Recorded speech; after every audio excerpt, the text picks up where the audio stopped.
Hi everyone. So today I wanted to take us through what we would look at Digital First if we were going to do kind of a health check or an audit on a competitor's website. Of course, you can do the same actions on your own site. And what I'm going to do is use freely available tools. So we won't use anything like SEMrush or Ahrefs or Screaming Frog or any of these paid for elements that have a little bit more detail. Of course, if we're looking at a site that we don't own, it means we don't have access to Google Analytics or Google Ads or Google Search Console or any of the other platforms that you typically would be able to use to analyze your website performance. And so today we've picked kind of from random a self-storage facility in Kenya called Storage Central. So I'm just going to check you through a couple of things that we would see from an SEO perspective, from a UI UX design perspective, so let's go for it. So first thing I want to see is that there is a call to action button right at the top. It is reserve a unit. Now, we have played around with the design of this in terms of square or rounded edges, as you see on the button. It does, when you hover over it, appear that you can click on it, which is a good sign. And then even the text within it, so the color of the button, the style of the button, the text of the button, all influences the click-through rate. And here we like to chat about kind of our 1%ers. So I know if I get the button color right and it improves my click-through rate by 1%, that is a huge win for us, because when we're getting 10,000 visits and 1,000 clicks on that button a month, at the end of the year, we get a significant uplift with that 1%.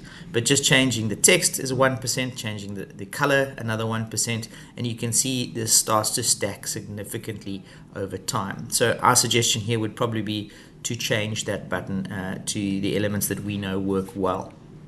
As we scroll down, we're going to see there is a call us function. I've noticed here though that there are two numbers, which can be an issue for your Google business profiles, and just being able to rank that on your maps on organic listings.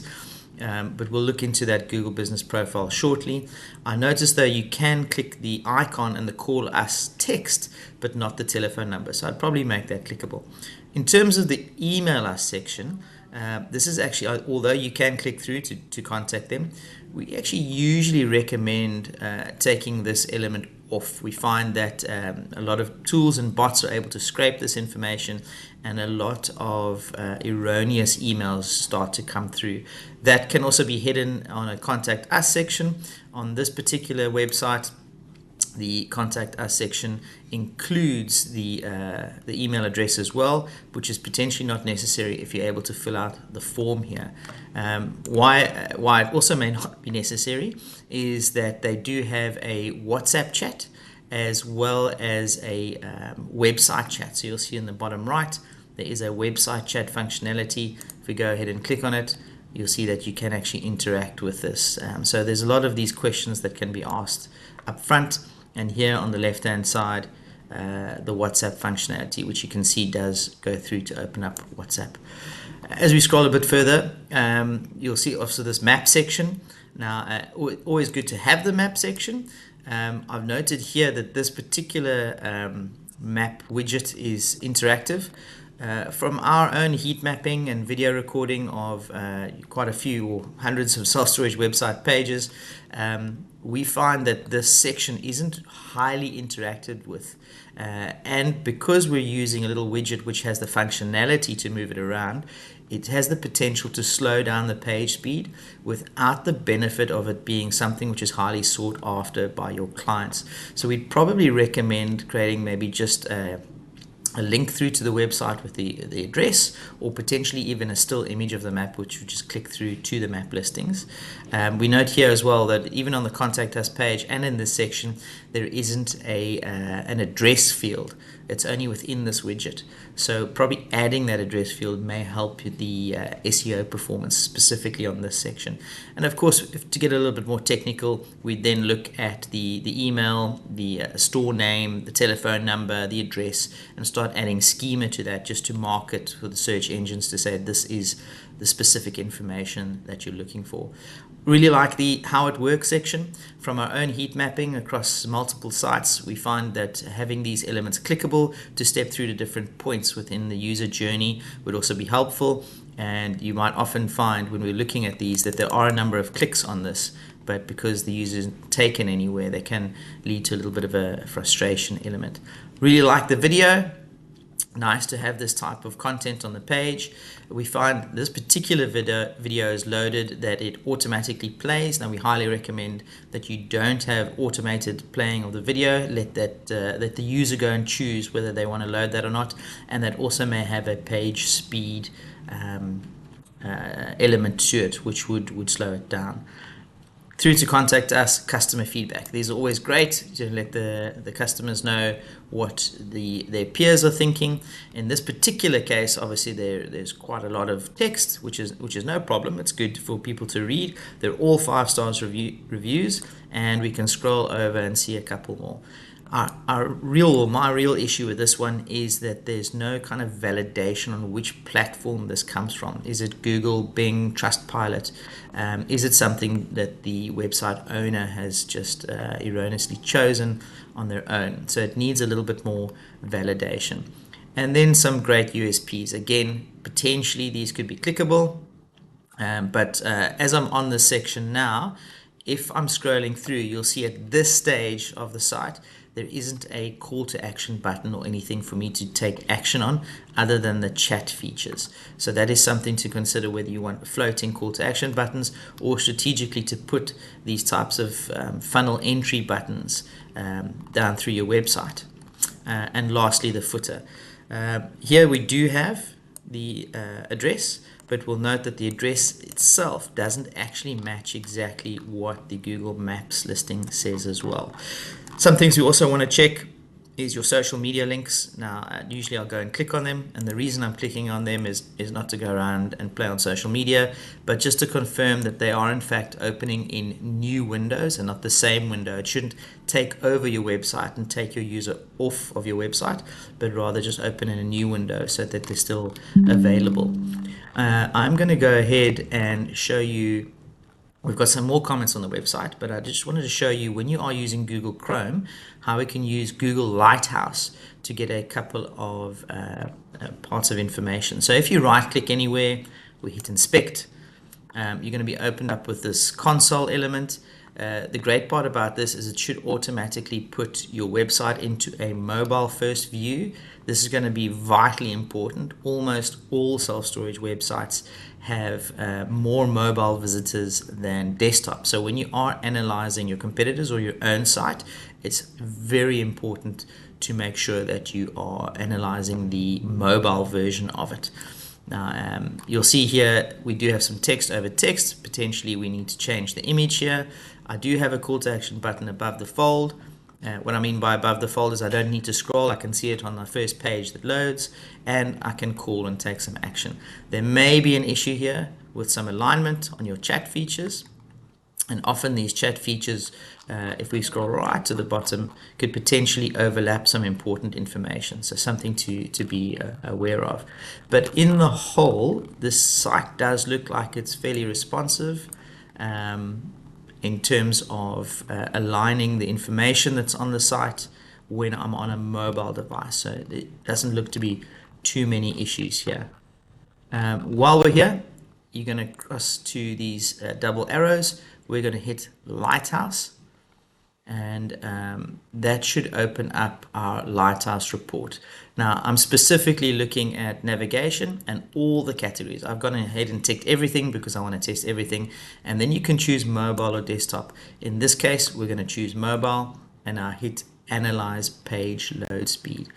Now, while that goes and does its part, I'm going to see if we can head back to Storage Central, because I wanted to look at a couple of other technical elements. You'll see it will take a couple of minutes to produce.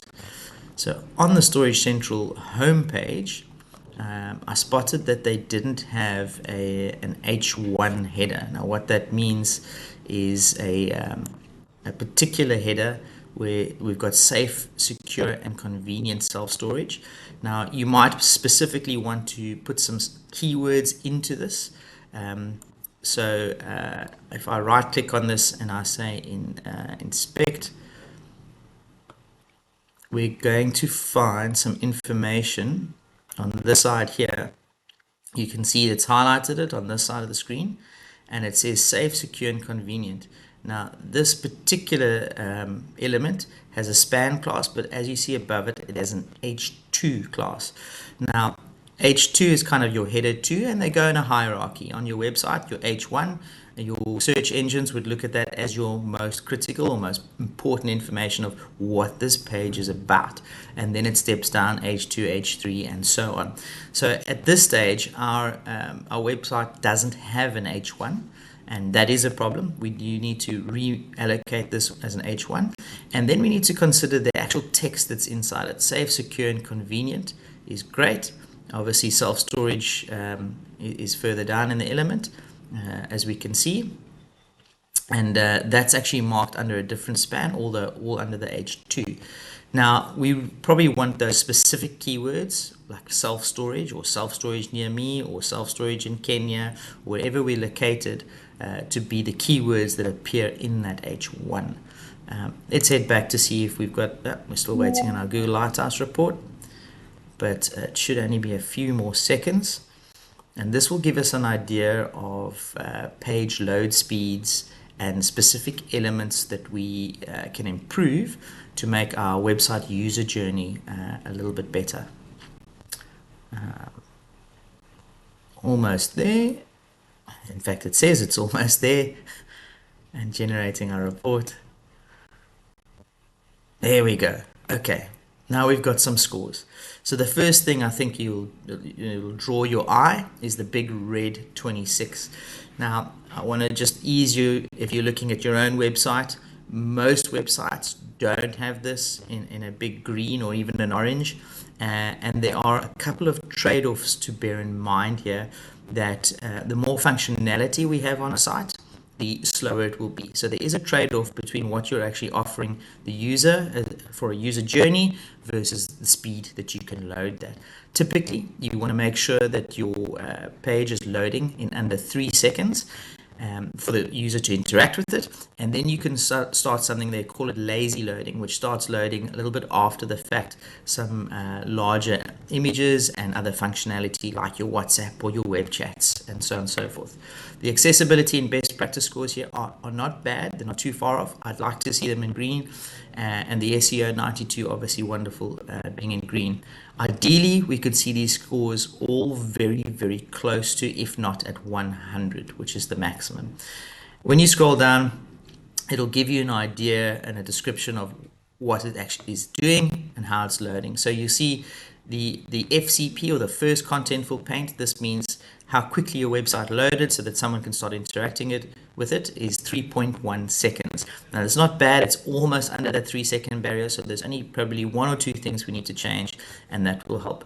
The largest contentful paint at 26 seconds is quite high, but it's likely due to a couple of the things we've mentioned. It's loading a WhatsApp chat, it's loading a web chat, we've got an interactive Google map, there's an automatically played video, and all of these elements are increasing the time it takes to load that page. You can step through further and it'll give you certain elements, like we look at the largest contentful paint, we can find out which element that is, and then ideally advise our web developers on how to make that a little bit quicker for us. Stepping back into the website, what we're going to look at here is the page depth. So at the moment, we've got an About Us page, available unit, space calculator, blog, and contact us. So normally we also have a couple of pages. It could be hidden and linked on the footer. Here it looks like those are the same, bar the careers page, which is an addition. If we hit the About Us page and take a look at what's on this, what we're going to see is the amount of content on the page is probably not enough. In other words, for us to really get some rankings on SEO, you probably want, definitely more than 350 words, but 500 or more starts becoming a page which has some relevant content on it. Similarly, with the available units and the space calculator, these elements being pulled through, there's probably just not enough contextual information available. I do want to mention quickly on the space estimator page here and the functionality, in case you're looking, this is one of the most important parts of a self-storage website, your quote funnel and how you're getting people through. Here we can see the particular operator is price transparent, so we know the unit size and we know the price. If I'm looking at the images and I'm being a little bit critical, which we are doing today, the images are quite similar. So the difference between a 6 square and a 10 square is maybe not immediately obvious because the image looks the same, and obviously the pricing is different. What I'm also seeing is I've got an 8 square and I've got another 8 square. I'm not really sure what the difference is, but on closer inspection, I can see one's a ground floor and one's a second floor. And obviously, we look at the pricing difference and we see that there's no pricing difference between those two floors. Now, that might not be immediately obvious to a typical user for the first time, but we would potentially, as self-storage owners or operators, price those slightly differently. A more convenient unit on the ground floor may cost a little bit more, and that might also make a little bit more sense to the user. Our particular advice here is potentially maybe to cut down. There's another 8 square, there's multiple 5 squares, there's multiple 10 squares. It's potentially just to cut down the user choice here. Sometimes it's overwhelming, and we can actually just provide the standard unit sizes without duplicating that information. Similarly, on the space calculator page, it's pretty easy to go and choose these elements. As you start adding elements, we'll see that the approximation of what we need pops up in this corner here, and so I can just keep adding elements and pieces. It's quite intuitive and easy to use. I think the only catch here is when I do hit through, again we'll mention the button colors, and potentially something like an orange is a caution or wait. If you think of kind of traffic lights, I'm waiting. But if I do say I kind of need an 8 square, find available units, it didn't actually immediately choose an 8 square for me, and it maybe is an extra step that I could take out of that user journey. So we also know that you would start to get click fatigue, so the more clicks it takes, the longer my journey is to step through, the higher chance of me falling off of the journey.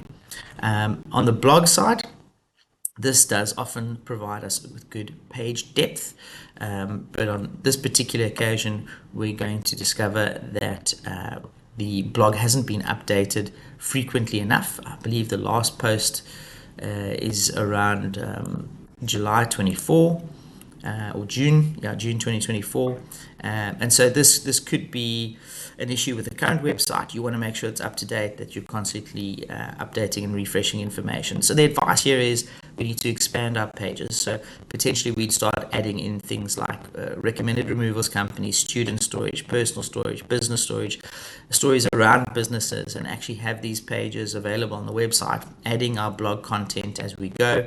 And if we regularly update that on a set day specifically, maybe it's a Tuesday, we start posting blogs, the robots that are crawling, or the spiders that are crawling our website, will learn, hey, there's probably new information on my website on this day, go and check it out, and then start indexing it.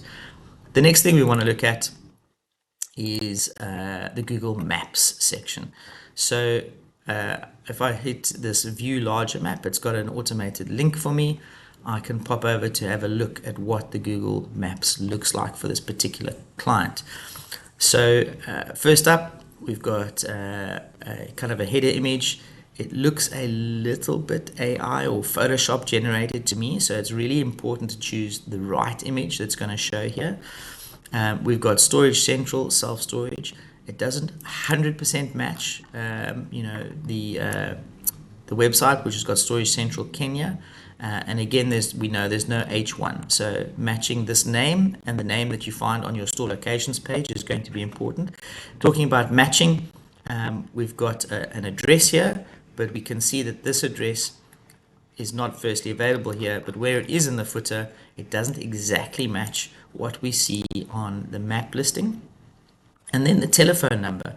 So this telephone number has got the 724 And on the website, we've got two numbers, and they've chosen the second one at 724. Now, this particular section could be a little bit misleading because we've got two numbers, and ideally we want one number that matches exactly what we see on our Google Business profile. In addition, here you'll see on the bottom left, as I hover over, we've got a link which says storycentralkenya.com, and everyone thinks that's perfect. That goes exactly to my website. We would probably recommend adding a UTM tag here. So it's a tag you can create, and all it does is provide some information so that we know that a click on our map listing is recorded in our Google Analytics as coming from our map. So we can segment the organic and the map listing traffic, which for reporting purposes will be important later on. You'll also see I've got a little bit more information. I've added a tool called GMB Everywhere. So it's something that you can add. It's a Google Chrome extension. There is a free and a paid version. But what this is going to provide is a little bit more information on the categories that were added to this facility. So you've got storage facility, co-working space, logistics services. Now there are a couple of other services that potentially could be added to this. You can also specifically look for your own.